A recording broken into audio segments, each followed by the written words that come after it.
सोच के लपाड़ा। बाटे रिक्वेस्ट तुमसे धीरे धीरे हकी हो, पिछले सटा के जानी शीशा में तकी है।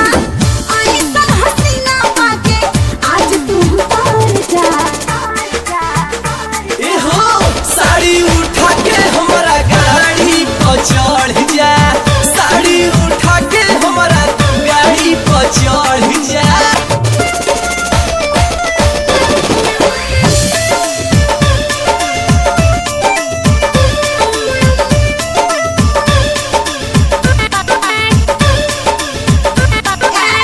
चांस जानी मारी हो बड़का बड़ बाटे साड़ा।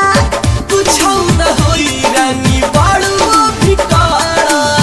देखी हपरे कर दे रे जबी हपरे तू हो, नहीं त कमर हम होई करे कहो। अब सदरा बतानी डर बता डर जा।